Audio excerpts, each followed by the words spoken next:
बहू और बुलेट। घर के बाहर फट फट फट की जोर से आवाज हुई। सीमा को लगा कि पटाखे फूट रहे हैं।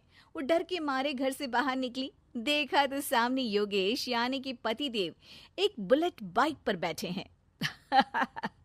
अरे डर गई क्या? बाइक लेकर आया हूँ तुम्हें घुमाने के लिए। सच में? मुझे लगा पटाखे फूट रहे हैं।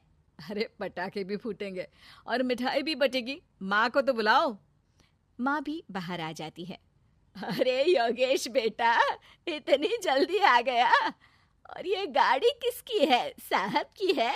हाँ माँ, तुम्हारा बेटा साहब से कम है क्या? मेरी ही है। अरे बेटा, इतनी बड़ी गाड़ी ले ली, इससे तो तू घोड़ा ही ले लेता, महंगी पड़। चैनल को सब्सक्राइब करो पहले। हाँ जल्दी करो, मुझे पता है कि आप लोग नहीं करते हो, वीडियो देखते हो लेकिन सब्सक्राइब नहीं करते। ये लाल कलर का बटन नहीं से दबाओ, जल्दी दबाओ, जल्दी दबाओ, फिर मैं शुरू करूँ। दबा दो जल्दी, दबा दिया, घंटी भी दबा देना। ठीक पड़ी होगी ना? माँ महंगी सस्ती छोड़ो और मिठाई लाया हूँ, गांव में बंटवा दो। अरे बंटवा क्यों दो? पीछे बैठो, गांव में बांट कर आते हैं। सब खुश थे। योगेश गांव के बाहर एक कोयले की खदान में मजदूरी करता था। मेहनत और अकल से उसने वहां ठेकेदारी का काम सीख लिया और सूझबूझ से ठीक ठाक पैसा बनाने लगा। गांव में बात फैल गई कि योगेश के घर धमाका गाड़ी आई है। ऐसी गाड़ी पहले कभी किसी ने गांव में तो देखी नहीं थी। योगेश और माँ गाड़ी से वापस घर आ जाते हैं। बेटा, बाबूजी ऊपर से देख रहे होंगे और आशीर्वाद भी दे रहे होंगे तुझे। वो होते तो उनको भी घुमाता माँ। पूरे गांव में नाच नाच के मिठाई बांटने जाते। जैसे मैंने नाच नाच के बांटी थी जब वो अपने लिए एक साइकिल लेकर आए थे। बस बस, बाबूजी दो बात भी सुनाते कि फटफट वाली फटफटी ले आया। सीमा आगे कहती है, अपने लिए तो ये गाड़ी ले आए और मेरे लिए? अरे ये गाड़ी तुम्हारे लिए ही तो है। पक्का मेरे लिए है? अरे पक्का तुम्हारे लिए है।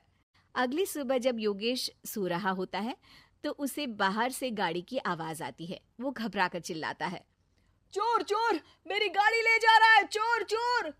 माँ भी जागती है और योगेश के साथ दरवाजे की तरफ भागती है। जैसे ही दोनों बाहर निकलते हैं तो देखते हैं कि सीमा गाड़ी चला रही है। अरे बहू, नाक कटवाओगी क्या? ये क्या कर रही हो? अरे गिर जाओगी, ये क्या कर रही हो तुम? सीमा गाड़ी को रोक कर कहती है, सारे गांव में घुमा लाई, कहीं नहीं गिरी। क्या? सारे गांव में घुमा लाई? अरे लोग क्या कहेंगे बहू, सोचा क्या एक बार? यही कहेंगे कि कितनी अच्छी गाड़ी है। अरे तुम्हारे बारे में। हाँ कहेंगे ना कि देखो कितनी अच्छी गाड़ी पर बैठी है। बहू गाड़ी रखकर योगेश और सासू माँ के पास जाती है। तुमने कब गाड़ी चलाना सीखा? हमारे बाबूजी के पास पुरानी स्कूटर थी, सीख ली। फिर स्कूल में एक मास्टर जी भी ऐसी ही गाड़ी लेकर आते थे, उन्होंने सिखा दी। हाँ हाँ, स्कूल के मास्टर आजकल यही सब तो सिखा रहे हैं।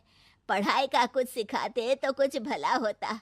अरे बहू, अब गाड़ी मत चलाना। हमारे परिवार में कभी किसी औरत ने पीछे से आगे की सीट पे आने की हिम्मत नहीं की है। तुम भी मत करना, समझी? जी समझ गई माँ जी।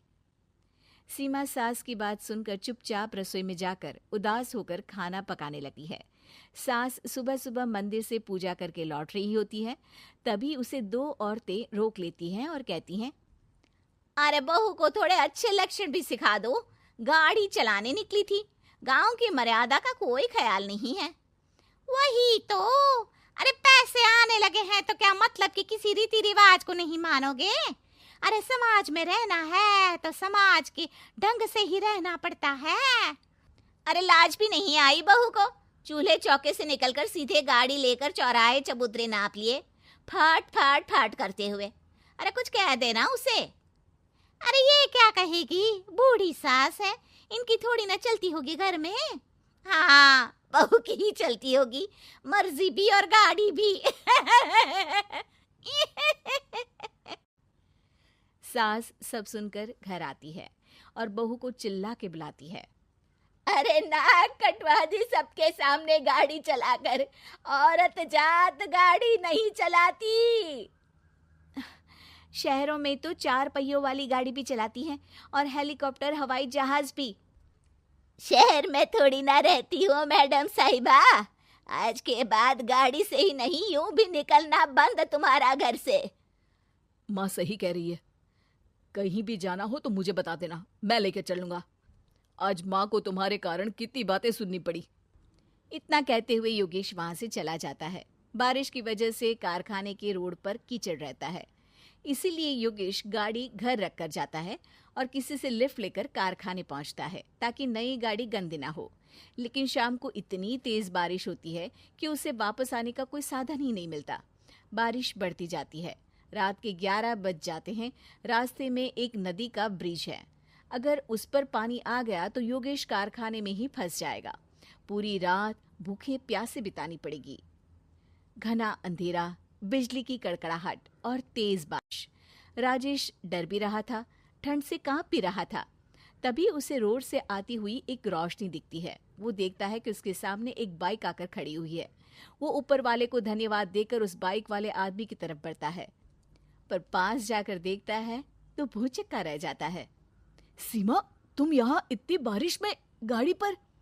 पहले बैठो तो, नदी ब्रिज पे आ जाएगी तो जाना मुश्किल हो जाएगा। योगेश गाड़ी के पीछे बैठता है। सीमा गाड़ी चला रही है। मैंने तो तुमको पहचाना ही नहीं। गाड़ी की आवाज तो पहचानी होगी ना। अरे पर मुझे नहीं पता था कि तुम आओगी। अच्छा किया कि तुम आ गई। माँ नहीं आने दे रही थी, पर हमेशा पति पत्नी की रक्षा थोड़ी ना करेगा, पत्नी को भी तो करनी चाहिए। योगेश को सुबह अपने किए पर पछतावा होता है। उसकी आंख में आंसू आ गए जो बारिश की बूंदों में बह गए थे। उसके बाद सीमा को सास ने और योगेश ने खुशी खुशी समाज की सीमा लांघने की मंजूरी दे दी। अब वो जहां भी जाती फट फट फट गाड़ी पे ही जाती।